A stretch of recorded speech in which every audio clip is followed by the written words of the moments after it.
Hello વિદ્યાર્થી મિત્રો, હું છું વિમલ પરવાડિયા, જીનીટી ઇન્સ્ટિટ્યૂટ સુરતથી. જીનીટી ઇન્સ્ટિટ્યૂટના ડિજિટલ પ્લેટફોર્મ પર આપ સૌનું સ્વાગત છે. આજે આપણે જોવાનું છે નાઇટ્રોજન ચયાપચય, જેમાં ટોપિક જોવાનો છે નાઇટ્રોજન ચક્ર. કે વાતાવરણની અંદર 78% જેટલું નાઇટ્રોજન છે, પણ વનસ્પતિ એ નાઇટ્રોજનને સીધું મેળવી શકતી નથી. તો એ નાઇટ્રોજનનું સ્થાપન કેવી રીતે થાય છે, ત્યાંથી વનસ્પતિ કેવી રીતે મેળવે છે, એ વનસ્પતિનો ઉપયોગ ક્યાં કરશે, એની આપણે વાત કરવાની છે. તો પહેલા આપણે જોઈએ નાઇટ્રોજન ચક્ર. તો જો મિત્રો આપણને ખબર છે, કાર્બન, હાઇડ્રોજન, ઓક્સિજન અને નાઇટ્રોજન આ ચાર મુખ્ય ઘટકો જે બંધારણીય ઘટકો હતા સજીવના, જેમાં નાઇટ્રોજન પ્રોટીનના બંધારણમાં હોય, અંતઃસ્ત્રાવમાં હોય, વિટામિન્સમાં હોય, ક્લોરોફિલ છે હરિતદ્રવ્ય એના બંધારણની અંદર પણ નાઇટ્રોજન જોવા મળે છે. પ્લસ જેટલા પણ નિવસન તંત્ર, લાઈક આપણે અહીંયા કહીએ બે નિવસન તંત્રની વાત કરી છે, કૃષિ નિવસન તંત્ર છે, નૈસર્ગિક નિવસન તંત્ર, એની વચ્ચે પણ એક કોમ્પિટિશન ક્રિએટ થાય છે, કારણ કે બેક્ટેરિયાને પણ નાઇટ્રોજન જોઈએ છે, વનસ્પતિને પણ નાઇટ્રોજન જોઈએ છે, તો ક્યારેક સહજીવન પણ જીવતા હોય છે. તો આ બધાની આપણે ચર્ચા કરવાની છે. પહેલું સમજીએ નાઇટ્રોજનનું ફિક્સેશન. સમજો નીટમાં જ્યારે ક્વેશ્ચન આવે છે ત્યારે બેક્ટેરિયાના ક્વેશ્ચનો આવે છે કે કયું બેક્ટેરિયા શેનું સ્થાપન કરે છે, કોની સાથે સહજીવન જીવે છે, આ બેક્ટેરિયા સહજીવી છે, જારક છે કે અજારક છે, એના ક્વેશ્ચનો પૂછાતા હોય છે જનરલી. તો આપણે વન બાય વન જોઈએ. તો પહેલા નાઇટ્રોજન સ્થાપન, કે જે નાઇટ્રોજન ચક્ર છે, એ નાઇટ્રોજન ચક્રમાં નાઇટ્રોજનનું સ્થાપન ત્રણ રીતે થાય છે. પહેલું બાયોલોજિકલ નાઇટ્રોજન ફિક્સેશન. સમજો, બાયોલોજિકલ નાઇટ્રોજન ફિક્સેશન, ગુજરાતીમાં આપણે એને કહીએ જૈવિક નાઇટ્રોજન સ્થાપન. જૈવિક નાઇટ્રોજન સ્થાપન. તો અહીંયા કોણ હશે? જેટલા પણ બેક્ટેરિયા દ્વારા નાઇટ્રોજનનું સ્થાપન થશે એને આપણે બાયોલોજિકલ નાઇટ્રોજન ફિક્સેશન કહીશું. Number 2, physical nitrogen fixation. જો વીજળીના ચમકારા દ્વારા, સમજો, વીજળીના ચમકારા દ્વારા જો સ્થાપન થાય તો આપણે એને ફિઝિકલ નાઇટ્રોજન ફિક્સેશન કહીશું. એવી જ રીતે ત્રીજું છે આપણી પાસે ઇન્ડસ્ટ્રીયલ નાઇટ્રોજન ફિક્સેશન. શોર્ટમાં આ રીતે પણ લખી શકાય છે. ઓકે, તો ઇન્ડસ્ટ્રીયલ નાઇટ્રોજન ફિક્સેશન કે લાઈક ઉદ્યોગો, વાહનોના ધુમાડામાંથી જે નાઇટ્રિક ઓક્સાઇડ નીકળે છે એમાંથી સ્થાપન થાય, તો એ છે ઇન્ડસ્ટ્રીયલ નાઇટ્રોજન ફિક્સેશન. આપણા માટે ઇમ્પોર્ટન્ટ છે બાયોલોજિકલ નાઇટ્રોજન ફિક્સેશન. તો આપણે જોવાનું છે કે વાતાવરણમાંથી નાઇટ્રોજનનું સ્થાપન કેવી રીતે થાય છે, એ વન બાય વન ટોપિકમાં જોવાનું છે. તો પહેલું સમજો, વાતાવરણમાં નાઇટ્રોજન કેટલા પ્રમાણમાં છે? તો કે વાતાવરણમાં નાઇટ્રોજન 78% છે. વાતાવરણમાં નાઇટ્રોજન કેટલા છે? 78%. આ નાઇટ્રોજન ટ્રિપલ બોન્ડ છે. આપણે આના પછીના ટોપિકમાં ડિટેલમાં જોશું કે આવું શા માટે થાય છે. તો પહેલું થશે જૈવિક નાઇટ્રોજન સ્થાપન.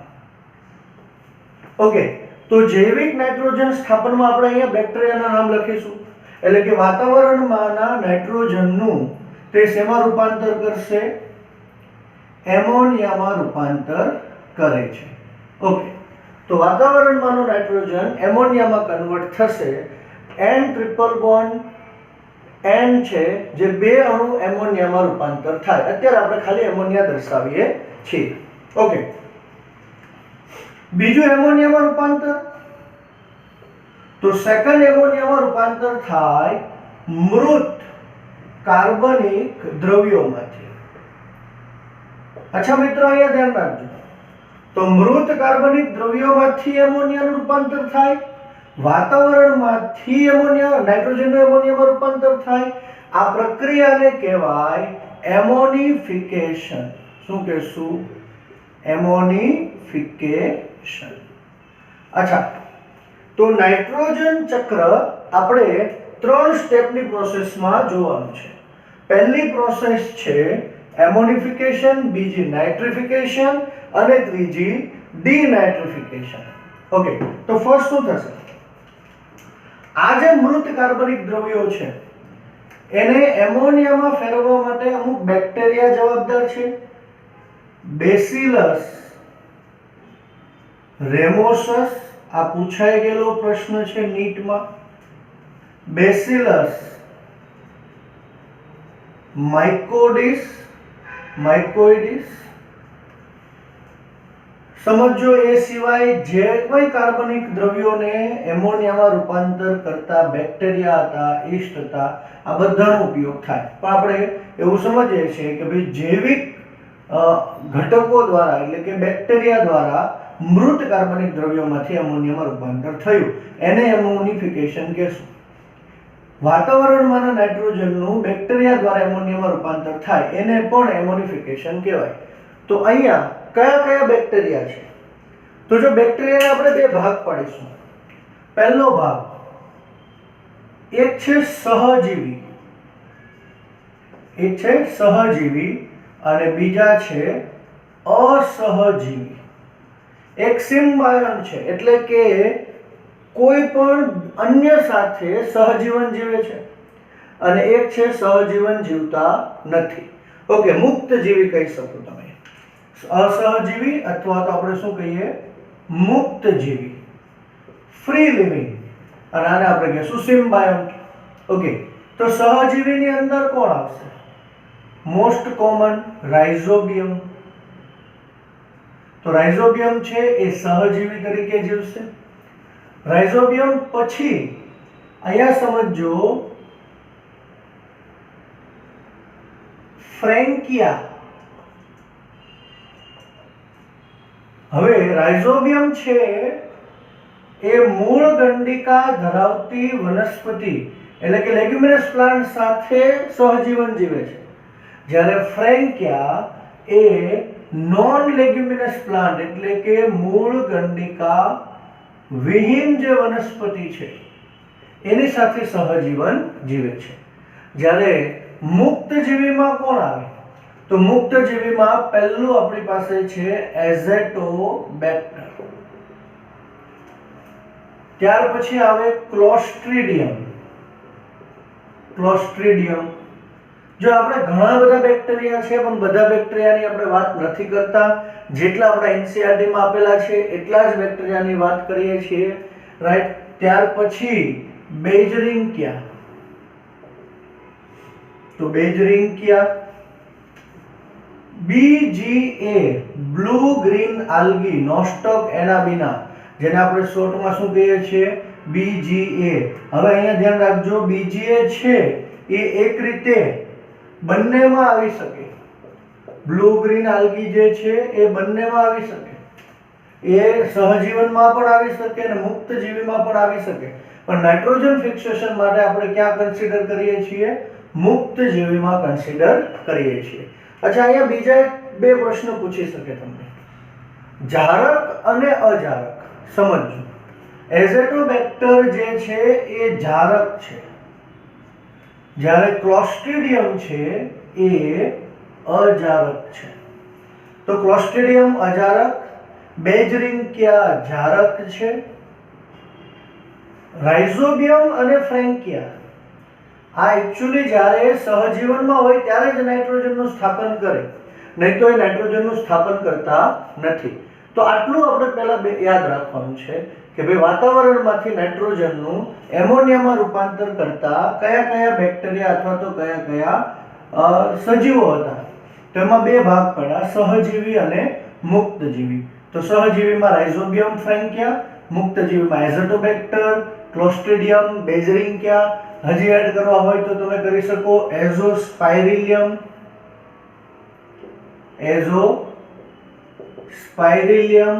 અને આ એઝોસ્પાઇરિલિયમ પણ કેવા છે? અજારક છે. ચાલો, તો આ પહેલું સ્ટેપ, વાતાવરણમાંથી નાઇટ્રોજનનું એમોનિયામાં રૂપાંતર થવું, એમોનિફિકેશન. હવે આ જે એમોનિયા છે એ એમોનિયાનું NO2 માં રૂપાંતર થાય, એટલે કે એમોનિયાનું નાઇટ્રેટમાં રૂપાંતર થાય, અને આ NO2 છે એનું NO3 માં રૂપાંતર થાય, એટલે નાઇટ્રાઇટ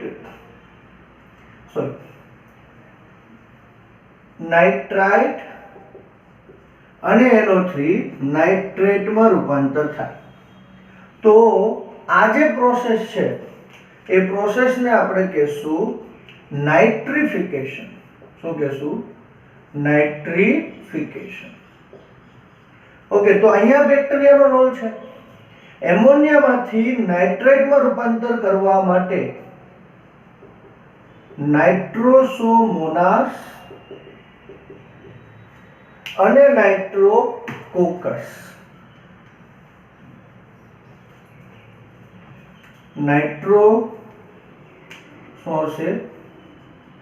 નાઇટ્રોસોમોનાસ અને નાઇટ્રોકોકસ જે એમોનિયામાંથી NO2 માં કન્વર્ટ કરે છે. આ નાઇટ્રાઇટમાંથી નાઇટ્રેટમાં કન્વર્ટ કરવા માટે નાઇટ્રોબેક્ટર નામના બેક્ટેરિયા કાર્ય કરે છે. તો આ ત્રણે ત્રણ એ રસાયણ સ્વોપજીવી બેક્ટેરિયા કહેવાય. તે પોતાનો ખોરાક પોતે જાતે બનાવે છે, પરંતુ કોનો ઉપયોગ કરે છે? કેમિકલનો ઉપયોગ કરે છે.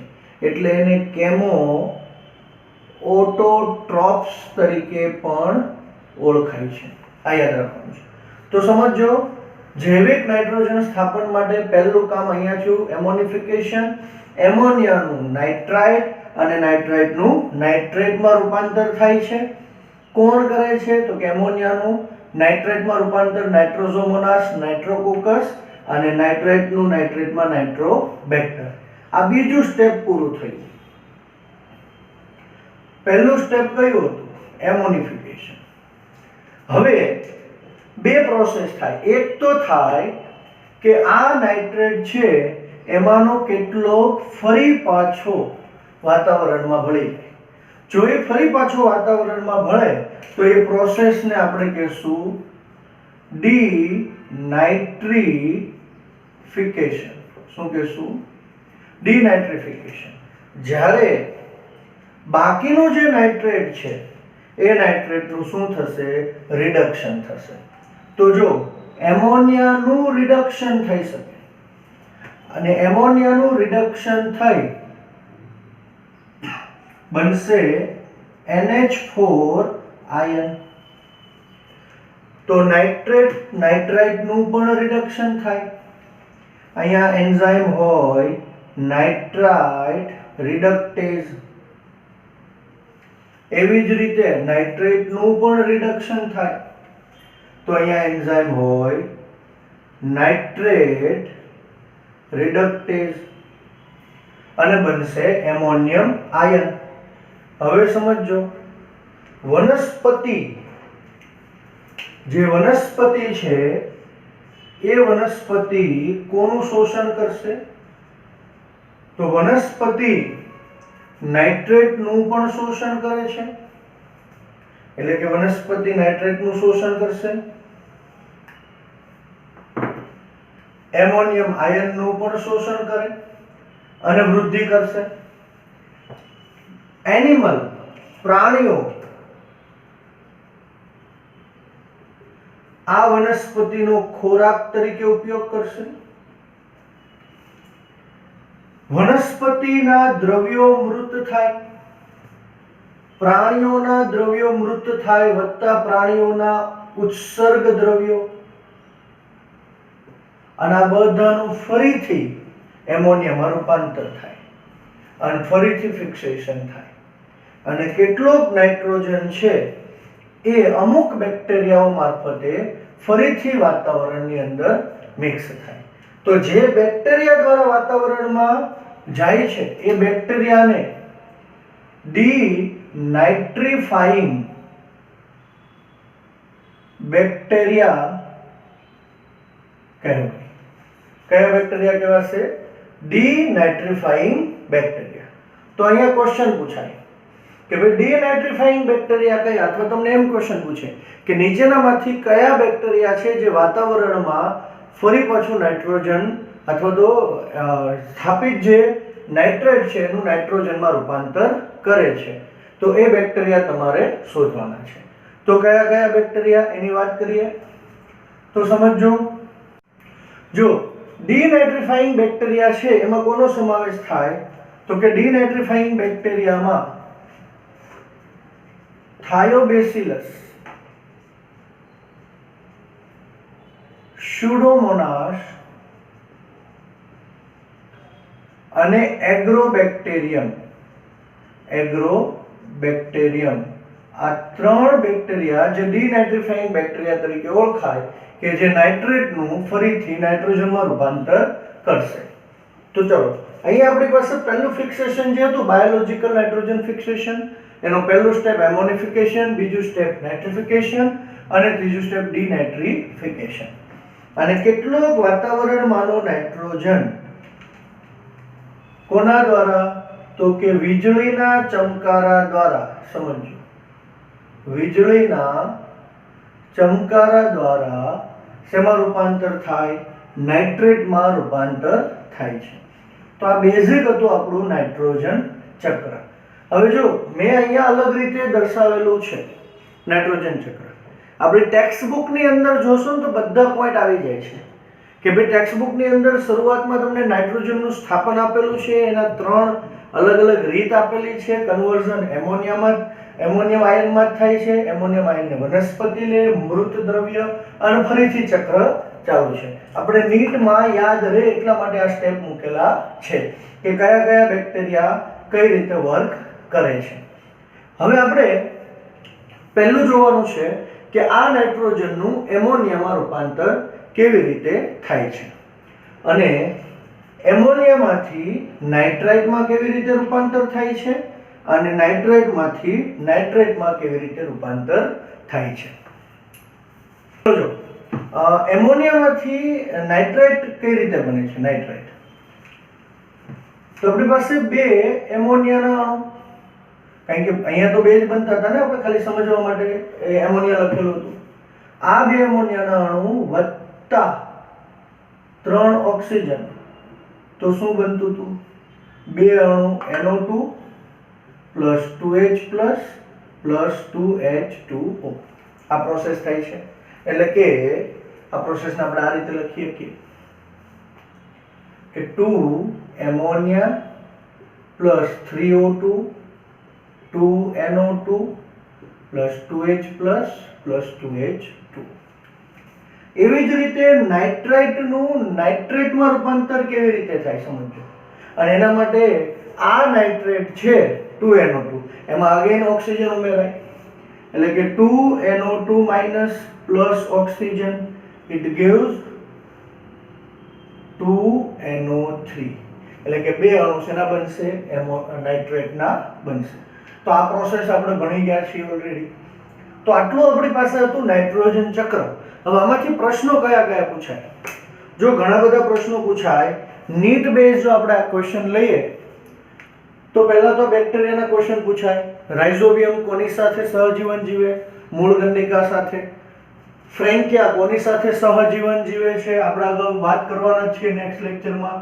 અલ્નસ સાથે આ યાદ રાખવાનું છે કે ભાઈ ફ્રેન્કિયાનું સહજીવન કોની સાથે હોય? અલ્નસ સાથે. કયા બેક્ટેરિયા સહજીવી છે? મુક્તજીવી. તો કે એઝેટોબેક્ટર, ક્લોસ્ટ્રિડિયમ, બેન્ઝેરિન્કિયા, એઝોસ્પાયરિલિયમ. એમાંથી ક્લોસ્ટ્રિડિયમ અને એઝોસ્પાયરિલિયમ અજારક છે, જ્યારે આ બંને જારક છે. આ પણ જારકમાં જ આવશે સમજો. રાઇઝોબિયમ અને ફ્રેન્કિયા એ બંને કેવા છે? જારક બેક્ટેરિયા જ છે. તો બેક્ટેરિયાનો ક્વેશ્ચન પૂછી શકે છે. તો આજે આપણે જોઈએ છે નાઇટ્રોજન ચક્ર સુધી. નેક્સ્ટ લેક્ચરની અંદર કઈ રીતે નાઇટ્રોજનનું જૈવિક સ્થાપન થાય છે એની આપણે ડિટેલમાં ચર્ચા કરવાની છે. અને એના માટે બેક્ટેરિયા પાસે એન્ઝાઇમ હોય છે નાઇટ્રોજિનેઝ, અને નાઇટ્રોજિનેઝ એન્ઝાઇમ કેવી રીતે વર્ક કરે છે એની આપણે ચર્ચા કરવાની છે. Thank you so much. I hope કે તમને અમારા વિડીયોઝ ગમતા હશે. જો વિડીયો ગમતા હોય તો પ્લીઝ લાઈક કરો, શેર કરો, સબસ્ક્રાઇબ કરો અને નીટની ડ્રોપર બેચમાં જો તમે જોડાવા માંગતા હો તો અમારી સંસ્થાનો સંપર્ક કરો. ટ્રાયલ બેચ દરેક વિદ્યાર્થીઓ માટે છે. Have a good day.